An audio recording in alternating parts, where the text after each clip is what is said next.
अब हम लोग के पास त्रिभुज का एक महत्वपूर्ण प्रमेय है जिसको हम लोग क्या कहते हैं, थेल्स प्रमेय। इसको हम लोग थेल्स प्रमेय के नाम से भी जानते हैं। ठीक है, क्या है, थोड़ा सा स्टेटमेंट को समझा जाए। थेल्स प्रमेय क्या बोल रहा है, थेल्स प्रमेय में क्या बोला जा रहा है, स्टेटमेंट क्या है, बोला जा रहा है कि सिद्ध करना है हम लोगों को क्या, कि यदि किसी त्रिभुज की एक भुजा के समांतर, है ना, एक भुजा के समांतर अन्य दो भुजाओं को भिन्न भिन्न बिंदुओं पर प्रतिच्छेद करने के लिए एक रेखा खींची जाए तो अन्य दो भुजाएं जो है एक ही अनुपात में विभाजित हो जाती हैं। बहुत ही महत्वपूर्ण प्रश्न है। पहले और भी कुछ प्रमेय हुआ करता था, लेकिन अब एनसीईआरटी में कुछ पोर्शन को हटा दिया गया है ना, तो सिलेबस छोटा कर दिया गया। इसमें से एक ये महत्वपूर्ण थ्योरम बचा हुआ है, तो इसीलिए इसको पूछने की संभावना है। अगर ये पूछा जाता है तो हम लोग सबसे पहले क्या करेंगे, हम लोग सबसे फर्स्ट में एक त्रिभुज बनाएंगे। ठीक है, तो चलिए एक त्रिभुज बनाते हैं। मान लेते हैं कि ये हमारे पास त्रिभुज है ए, बी और सी। ठीक है, अब इसमें दो भुजा जो ए बी है और ए सी है, इसको प्रतिच्छेद करने वाला एक रेखा खींचते हैं जो ए बी को डी पर प्रतिच्छेद कर रहा है और ए सी को ई पर प्रतिच्छेद कर रहा है। ठीक है, तो हम लोगों को क्या सिद्ध करना है वो सबसे पहले समझिए। यहाँ पर एक बात और ध्यान देना है कि क्वेश्चन बोल रहा है कि अगर किसी त्रिभुज की एक भुजा के समांतर, मतलब ये ऐसा खींचे हैं जो बीसी के कैसा है, समांतर है, पैरेलल है, और ये ऐसा रेखा है जो अन्य दो भुजाओं को अलग अलग बिंदुओं पर प्रतिच्छेद कर रहा है ना। तो हम लोग को दिखाना है कि ये अनुपात ए डी बटा में जो डीवी होगा वो ए ई बटा में इसी के बराबर होगा। ठीक है, मतलब हम लोग को दिखाना है कि जो अन्य दो भुजाएं हैं वो एक ही अनुपात में विभाजित हो जाती हैं, सेम अनुपात में डिवाइड हो जाती हैं। तो हम लोग फिगर बना लिए हैं। इसमें सबसे पहले हम लोग क्या लिखेंगे, दिया है जिसको हम लोग गिवन कहते हैं। क्या दिया गया है ये देखिए, दिया गया है कि एबीसी एक त्रिभुज है ना, ए बी सी एक त्रिभुज है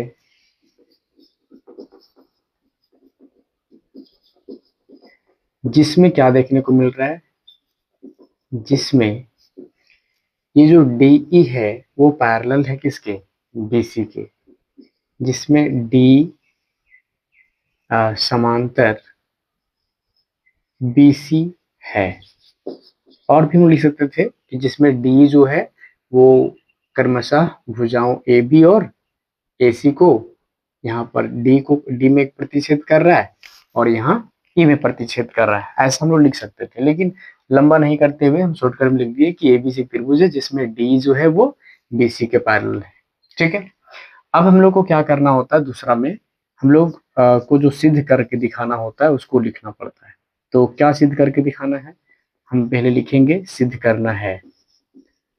तो हम लोग को सिद्ध क्या करना है वो देखिए, हम लोग को सिद्ध करना है कि ये जो दो अन्य भुजाएं हैं, है ना, वो सेम अनुपात में डिवाइड हो रही है। इसका मतलब ए डी बटा में डी बी जो है वो बराबर है ए ई बटा में ए सी के। ये हम लोग को सिद्ध करके दिखाना है। ठीक है, तो हम लोग ऐसे इसको सिद्ध नहीं कर पाएंगे, पहले हम लोग यहाँ पर कुछ रचना कर लेते हैं। पहले हम लोग क्या पॉइंट बनाए, दिया है, फिर दूसरा में क्या बनाना है, सिद्ध करना है, तीसरा पॉइंट हमारे पास यहाँ आने वाला है वो है रचना, कुछ कंस्ट्रक्शन करना होता है। ठीक है, तो रचना में हम लोग वो काम करते हैं जो अपने प्रूफ करने के लिए जो सुविधा हम लोग अपने से कर पाते हैं उसको रचना में लिख देते हैं। ठीक है, तो हम लोग यहाँ पर क्या कर रहे हैं वो देखिए। सबसे पहले हम यहाँ से बी को ई से मिला देते हैं, बी को ई से मिला देते हैं, और हम लोग यहाँ पर इसको सी को डी से ये मिला दिए, और यहाँ पर एक परपेंडिकुलर खींच देते हैं। ठीक है, यहाँ ई से ए बी पर एक परपेंडिकुलर खींच देते हैं। मान लेते हैं कि यहाँ पर हम एक कोई पॉइंट मान लेते हैं एम। ठीक है, तो EM जो हमारे पास है वो यहाँ पर 90 डिग्री है, परपेंडिकुलर हम लोग खींचे हैं। ठीक, तो रचना में हम लोग क्या क्या कर रहे हैं वो देखिए। सबसे पहले हम यहाँ पर क्या किए हैं कि B को E से तथा C को D से मिलाया।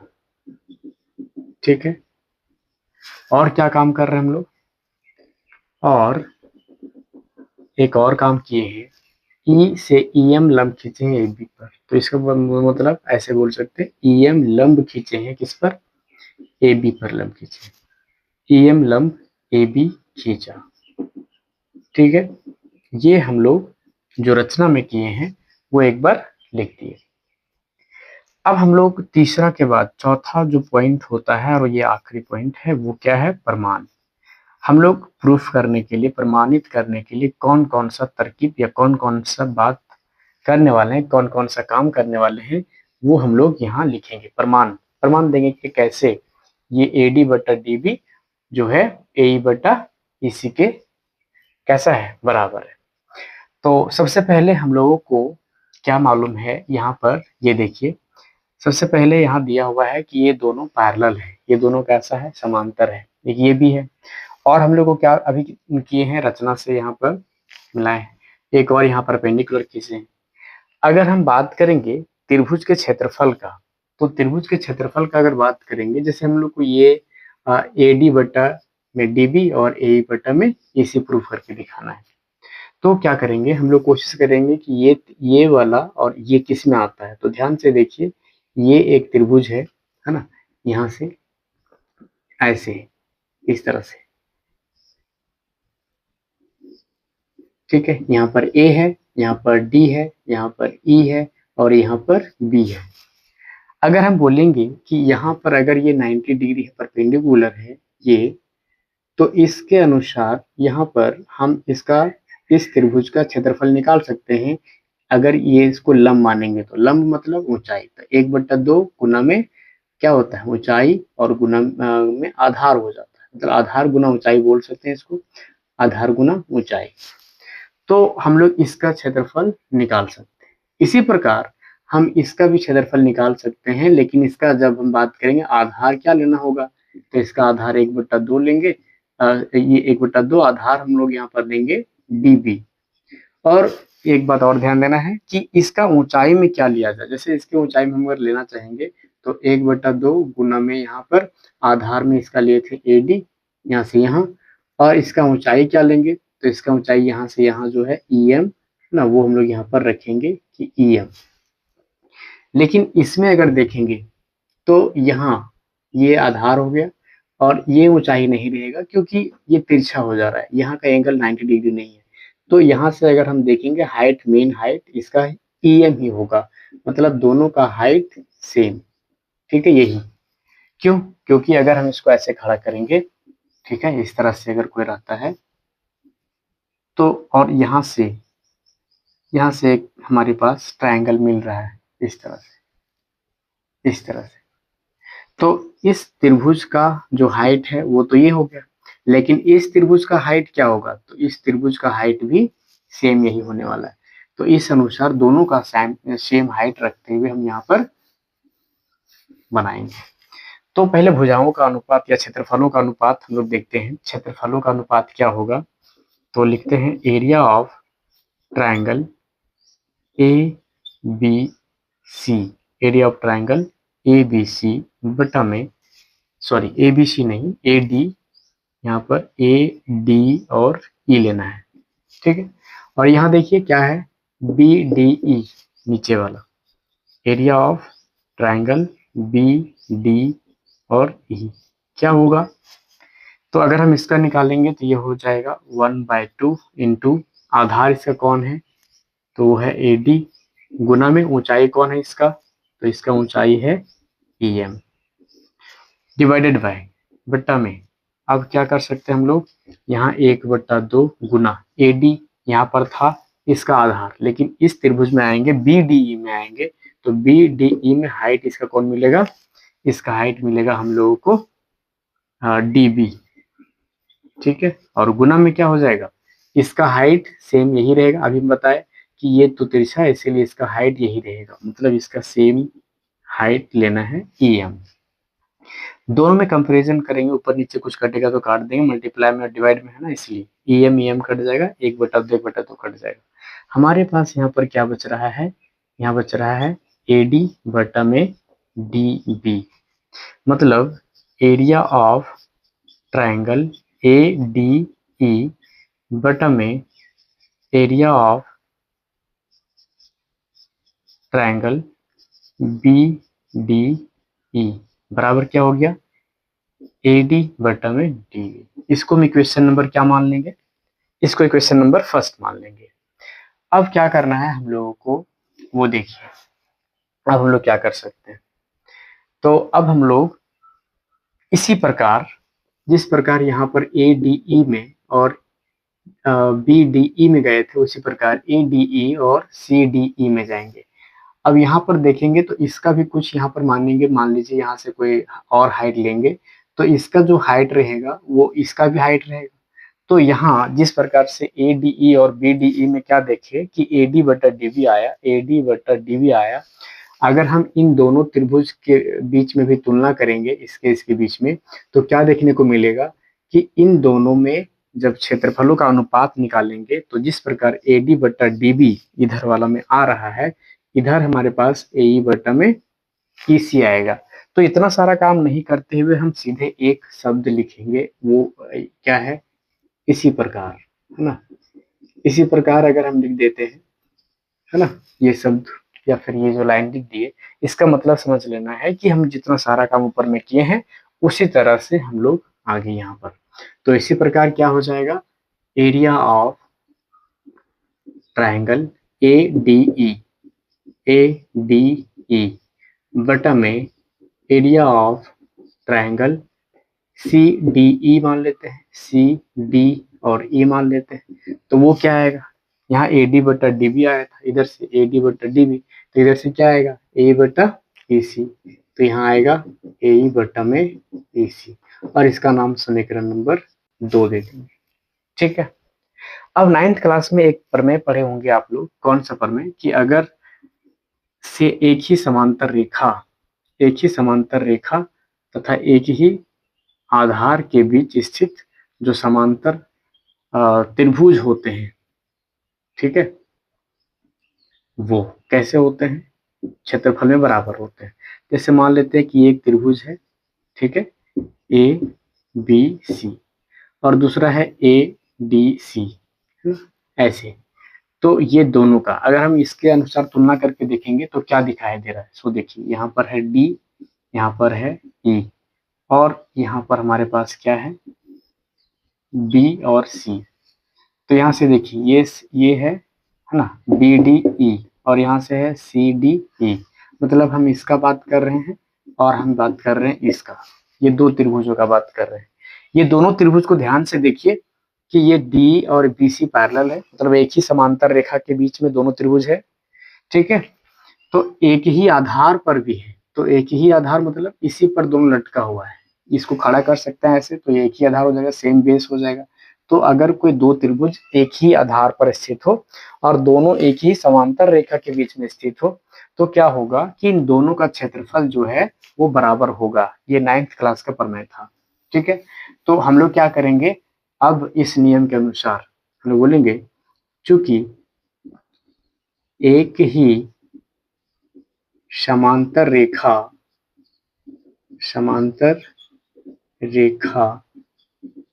तथा एक ही आधार के बीच स्थित त्रिभुजों का क्षेत्रफल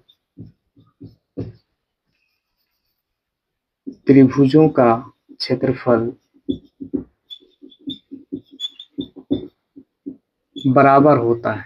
कैसा होता है, बराबर होता है। तो इसलिए हम लोग क्या बोल सकते हैं कि एरिया ऑफ BDE, है ना, area of triangle B D E बराबर हो जाएगा area of triangle C D E के, सी डी ई के, और हम इसका नाम इक्वेशन नंबर 3 रख देंगे। अब ध्यान से देखिए, अगर हम इक्वेशन फर्स्ट, सेकेंड और थर्ड की तुलना करें तो क्या देखने को मिलेगा? यहाँ ऊपर में ए डी, यहाँ पर भी क्या है ए डी, यहाँ क्या है नीचे बी डी ई, यहाँ क्या है सी डी ई। बाकी ऊपर में तो सेम है, नीचे बस थोड़ा सा अलग अलग था। लेकिन अगर जैसे ही इक्वेशन थर्ड में देखेंगे तो जो हमारे पास बी डी ई और सी डी ई है, ये दोनों जो है वो बराबर है। अब दोनों बराबर है, इसका मतलब क्या है कि हम बी डी ई के जगह में सी डी ई बैठा सकते हैं, या फिर सी डी ई के जगह में बी डी ई बैठा सकते हैं। इसका मतलब ये हुआ कि हम इन दोनों को अगर कहीं एक जगह पर बदल के रख दें, सी डी को बी डी ई बना दें या फिर बी डी ई को सी डी ई बना दें, तो लेफ्ट हैंड साइड फर्स्ट का और सेकेंड का लेफ्ट हैंड साइड जो है, वाम हस्तपक्ष जो है वो बराबर हो जाएगा। इसका मतलब दायां वाला क्या होगा, बराबर होगा। अगर दो समीकरण में से एक तरफ वाला बाएं साइड वाला या फिर दाएं साइड वाला सेम हो जाता है, बराबर हो जाता है, तो उसके दूसरा साइड में जो हमारे पास है वो भी बराबर हो जाएगा। तो इस अनुसार हम क्या बोल सकते हैं, हम बोल सकते हैं समीकरण फर्स्ट, सेकेंड, समीकरण फर्स्ट, सेकेंड तथा थर्ड से, समीकरण फर्स्ट, सेकेंड तथा थर्ड से क्या देखने को मिलेगा? फर्स्ट, सेकेंड और थर्ड से हम लोग देखेंगे तो हम लोग को दिखाई देगा, क्या दिखाई देगा कि ये और ये बराबर हो जाएगा। मतलब ए डी बट्टा में डी बी बराबर हो जाएगा ए ई बट्टा में ए सी के, और ये हम लोग प्रूफ कर दिए। ठीक है, हम लोग दिखा दिए, क्या दिखा दिए कि ए डी बट्टा डी बी जो है वो ए बट्टा ए सी के बराबर है। इसका मतलब हमारे पास जो सिद्ध करने बोल रहा था कि यदि किसी त्रिभुज की एक भुजा के समांतर अन्य दो भुजाओं को भिन्न भिन्न बिंदुओं पर प्रतिच्छेद करने के लिए एक रेखा खींची जाए तो अन्य दो भुजाएं एक ही अनुपात में विभाजित हो जाती हैं। ठीक है, ये क्वेश्चन 5 नंबर में आता है, इसीलिए इसको ध्यान से देख लीजिए, रिपीट करके देख लीजिएगा और फिर अच्छे से समझ करके जाना है। ठीक है, अब हम लोग इससे कुछ क्वेश्चन को देखते हैं जो परीक्षा के दृष्टिकोण से बहुत जरूरी है। अब त्रिभुज का जो अगला प्रश्न हमारे पास है वो समरूपता कसौटी से जुड़ा हुआ है। हमारे पास क्वेश्चन है कि किस एक त्रिभुज एबीसी की भुजा बीसी पर, मतलब एबीसी एक त्रिभुज है जिसकी भुजा बीसी पर एक बिंदु डी इस प्रकार से स्थित है कि एडीसी जो है वो बीएसी के बराबर है।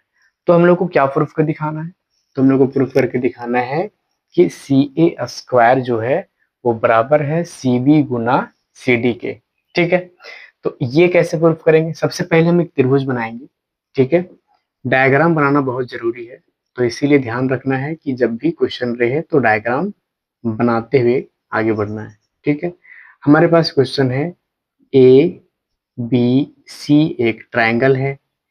ठीक है, जिसमें बोल रहा है कि यहाँ पर बीसी पर, किस पर, बीसी पर, इस पर एक बिंदु डी है और वो इस प्रकार से है ना, वो इस प्रकार से डी है कि यहाँ का जो एंगल है ना एडीसी जो है वो बी ए सी के बराबर है। ठीक है, तो ये ध्यान रखना है कि ए डी सी और बी ए सी दोनों बराबर है। तो ऐसे प्रश्न को कैसे बनाया जाता है? जब कोण का बात करें तो हम लोग वहां पर विशेष रूप से ये देखते हैं कि संगत भुजा, संगत कोण, ऐसा कुछ हम लोग ढूंढते हैं और वहां समरूपता कसौटी से उसको दोनों को समरूप करने की कोशिश करते हैं। तो जिसका जिसका बात कर रहा है, एक है बी ए सी, इसका मतलब बड़ा त्रिभुज का बात कर रहा है, फिर है ए डी सी, मतलब छोटा त्रिभुज का बात कर रहा है। मतलब एक बड़ा त्रिभुज कौन सा है, वो है बी ए सी में और दूसरा ए डी सी में। तो हम लोग यही दोनों में सबसे पहले जाएंगे। हम लोग यहाँ लिख सकते हैं कि क्या दिया है फिर क्या सिद्ध करना है, ये लिखा जा सकता है, लेकिन हम लोग जल्दी से इसको बनाते हैं। हमारे पास जो सबसे पहले दिखाई दे रहा है वो क्या है, बड़ा बड़ा त्रिभुज में एक जाएंगे, एक बार छोटा वाला में जाएंगे। तो लिखेंगे त्रिभुज बी ए सी तथा त्रिभुज ए डी सी में, ए डी सी में अगर इसमें जाएंगे तो क्या देखने को मिलेगा, हम लोग कैसे इसको समरूप कर सकते हैं दोनों को, छोटा वाला और बड़ा वाला को। तो हमको जो पहले दिया है गिवन, वो देखिए हमारे पास पहले था ADC, है ना, छोटा वाला जो है वो पहले लिख दे क्या, चलेगा। तो हमारे पास क्या है, कोण BAC जो है वो बराबर है किसके, कोण ADC के। ये कहाँ से, तो हम लोग इसको बोल सकते हैं, ये ना दिया है, ये क्या है, दिया है, ब्रैकेट में देना है कि दिया हुआ है। उसके बाद और हम लोग को क्या दिखाई दे रहा है, ये BAC इसमें देखना है और ADC इसमें देखना है। तो हाँ, ये वाला एंगल ऐसा है जो दोनों के लिए है ना, बड़ा वाला त्रिभुज में भी आ रहा है, BAC में भी आ रहा है और ADC इसमें भी आ रहा है। तो ये क्या कहलाएगा, कॉमन। कैसे लिखेंगे इसको हम लोग, यहाँ से ACB, कोण ACB बराबर है कोण, जैसे यहाँ से कोण जहां बराबर था वहां से जा रहे हैं ACB, तो अब जाएंगे यहाँ DCA, है ना, कोण DCA। ये क्या है, तो ये कॉमन है, उभयनिष्ठ है, ठीक है। तो हम यहाँ पर इसको बोल दिए कि ये उभयनिष्ठ। अब हम लोग को पता है कि अगर दो त्रिभुजों के दो दो कोण बराबर हो गए हैं तो तीसरा अपने आप बराबर होगा, है ना। हम लोग इसको ए समरूपता बोलते हैं, तो बोल सकते हैं इसलिए ए उप समरूपता या फिर समरूपता कसौटी से, समरूपता कसौटी से क्या देखने को मिलेगा, ये दोनों जब हम लोग को कोण है तो ए समरूपता से दोनों क्या हो जाएंगे, समरूप हो जाएंगे। ट्रायंगल कौन सा, तो वो BAC जो है वो समरूप हो जाएगा ट्रायंगल ADC के। और हम लोग को पता है कि जब समरूप हो जाता है तो क्या क्या देखने को मिलता है, हम लोग पहले से जानते हैं कि दो त्रिभुज, है ना, दो त्रिभुज समरूप होते हैं, है ना। कब समरूप होते हैं, तो उसके लिए दो क्राइटेरिया है। पहला क्राइटेरिया क्या है कि संगत कोण जो है वो कैसा होना चाहिए, संगत कोण होना चाहिए बराबर। और दूसरा क्या होना चाहिए, तो संगत भुजा जो है ना, संगत भुजाएं समानुपाती होनी चाहिए, समानुपाती। तो अगर ये दोनों बात कहीं पर आ रहा है, संगत कोण बराबर है और संगत भुजाएं समानुपाती है, तो वो तो पक्का है समरूप होगा। लेकिन अगर पहले से समरूप है या समरूप हम लोग किए हैं किसी माध्यम से, किसी तरीके से, तो वहां दो काम याद रखना है, पहला संगत कोण बराबर कर देना है और दूसरा संगत भुजाओं को समानुपाती कर देना है। लेकिन हमारे पास यहाँ भुजा का बात कर रहा है, कोण का डिस्कशन नहीं करना है। दर्शाइए में लिखा हुआ है CA² = CB × CD। तो हम लोग क्या करेंगे, हम लोग यहाँ संगत कोण को छोड़ते हुए संगत भुजाओं को अनुपात में लिख देते हैं, ठीक है, क्योंकि समरूप हो चुका है। तो यहाँ पर BAC में अगर जाएंगे तो ये वाला कोण ना, ये वाला कोण के सम्मुख भुजा कौन है, BC। तो हम ना बड़ा वाला का BC ले लेते हैं, बड़ा वाला क्या लेते हैं, BC। तो छोटा वाला का क्या लेंगे, ठीक है, छोटा वाला का क्या लेंगे, तो देखिए जब हम ये वाला कोण के सम्मुख भुजा लिए थे तो ये दोनों कोण तो बराबर था, तो इसके सम्मुख भुजा में कौन दिखाई दे रहा है, CA, है ना। तो यहाँ पर हम क्या करेंगे, CA लिख देंगे। ये किसके बराबर होगा, तो ये जो है, अब हम लोग क्या कर सकते हैं, जो कोण हमारे पास दोनों के लिए आया था, कॉमन था, वो C था और बड़ा वाला में A था, तो A से C, है ना, A से C या फिर CA, बड़ा वाला का ऊपर में लिख रहे हैं CA। तो यहाँ पर देखिए ये ऐसा भुजा है बड़ा वाला का जो बराबर कोण था उसी से जुड़ा हुआ है। तो छोटा वाला भुजा में त्रिभुज में आइए, तो ये जो कोण बराबर था वो ये वाला है, तो इससे जुड़ा हुआ कौन है, छोटा वाला का CD है, ठीक है। तो हम लोग क्या करेंगे, यहाँ पर बड़ा वाला का अगर CA ले रहे हैं तो छोटा वाला का कौन सा लेंगे, CD लेंगे। हम और भी जो बच गया है उसको ले सकते हैं, जैसे बड़ा वाला का क्या बच गया है, बड़ा वाला का बच गया है AB, छोटा वाला का क्या बच गया है, छोटा वाला का बच गया है AD। लेकिन हमको इसका कोई काम नहीं है, क्यों, यहीं से काम चल जाएगा। कैसे, अच्छा यहाँ पर CB है तो हम लोग यहाँ पर BC को ना CB बना देते हैं, ठीक है, यहाँ पर इसको CB कर देते हैं, अब कोई दिक्कत नहीं होगा। अब यहाँ पर हम जान रहे हैं कि समानुपाती हो गया, ठीक है। समरूप होने के कारण संगत भुजाएं कैसी होती हैं, समानुपाती होती है समरूप होने पर, तो इसीलिए हम समानुपाती कर दिए। तो देयरफॉर ये कैसा हो जाएगा, समानुपाती। अब क्रॉस मल्टीप्लिकेशन करेंगे तो ये सी ए को सी ए से गुना करने पर हो जाएगा सी ए का स्क्वायर इज इक्वल टू, यहाँ से दोनों को गुना करने पर ये हो जाएगा सी बी गुना में सी डी। तो ये हम लोग प्रूफ कर दिए, ठीक है। ये हम लोग को प्रूफ करके दिखाना था, ठीक है। बाकी ये तो ऐसे रफ में लिखे थे, तो इसको नहीं समझना, इसको लिखना नहीं है, ये काम का चीज है।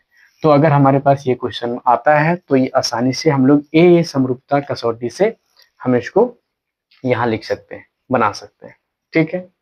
चलिए अब एक और प्रश्न देखते हैं जो थेल्स प्रमेय से जुड़ा रहता है ना, और वो पूछा जाता है, वो एमसीक्यू में भी आ सकता है आप लोगों को। चलिए एक प्रश्न और जो हम लोग देखने वाले हैं वो क्या है कि आकृति में यदि डी जो है वो किसके पैरेलल है, बीसी के, और इसमें क्या क्या दिया है, एडी दिया है, बीडी दिया है और एसी दिया है।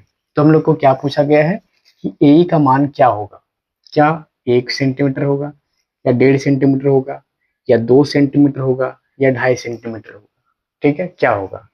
तो हम लोग को जो पहले गिवन है उसको देखिए क्या है, हम लोग बोलेंगे चूंकि यहाँ पर डी ई जो है वो समांतर है किसके, बीसी के, तो इसीलिए हम लोग क्या करेंगे, इसीलिए हम लोग थेल्स प्रमेय से, है ना, इसीलिए थेल्स प्रमेय से क्या कर सकते हैं, हम लोग प्रूफ किए थे थेल्स प्रमेय में कि अगर एक भुजा के समांतर एक रेखा ऐसा हो जो अन्य दो भुजाओं को अलग अलग बिंदुओं पर प्रतिच्छेद करता हो, तो वहां पर एडी और बटा में डी का जो अनुपात होगा, है ना, वो ए बटा ए सी के अनुपात के बराबर होगा।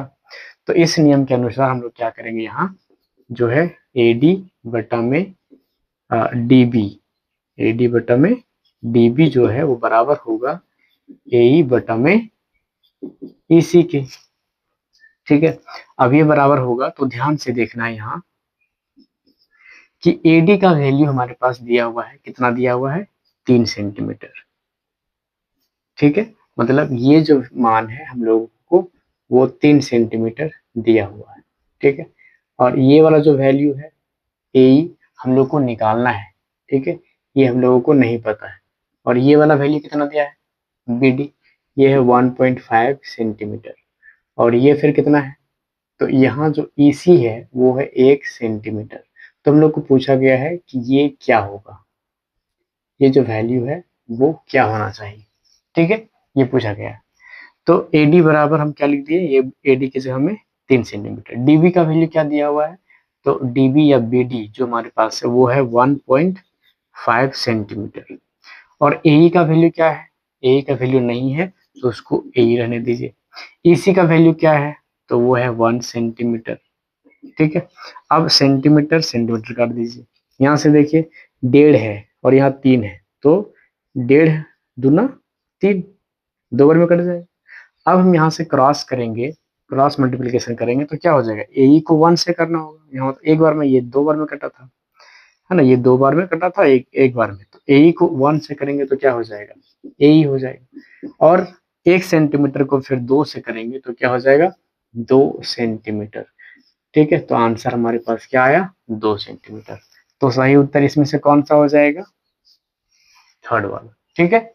इस तरह का और भी प्रश्न रह सकता है, हो सकता है कभी कभी कि ये पूरा वैल्यू दिया हो, है ना, तब तो हम लोग तब भी एडी बटा ए बी कर सकते हैं, ए बटा ए सी कर सकते हैं, है ना, वो भी मतलब यहाँ से जो हम लोग देखे हैं एडी बटा में डी बी बराबर क्या, ए बटा में ए सी, ये तो होता ही है। लेकिन हम लोग यहाँ से कुछ और भी हम लोग देखे थे क्या, कि एडी जो है वो बटा में ए बी कर देंगे तो किसके बराबर हो जाएगा, यहाँ से ए बटा में ए सी के बराबर। और नीचे वाला भी हो सकता है इस तरह से, है ना, नीचे वाले को भी हम लोग कर सकते हैं, कैसे कि जो डी बी है ना, वो बटा में किसे कर सकते हैं, ए बी के, और उधर से ई सी जो है उसके बटा में क्या कर सकते हैं, ए सी। तो इस तरीके से भी हम लोग आगे बना सकते हैं। मतलब इस आधार पर कोई भी प्रश्न रहे तो हम लोग देखेंगे कि बना सकते हैं। ठीक है, बन जाना चाहिए। तो इसका सही उत्तर याद रखना है, कौन है, तो 2 सेंटीमीटर। इस तरह का प्रश्न बन जाएगा। चलिए, इससे और ज्यादा यहाँ से क्वेश्चन नहीं आने वाला इस टाइप से, और लगभग कुछ कुछ रहेगा भी। तो सर कुछ थेल्स प्रमेय से ही जुड़ा हुआ क्वेश्चन रहेगा, थेल्स प्रमेय से ही बनाना पड़ेगा। ठीक।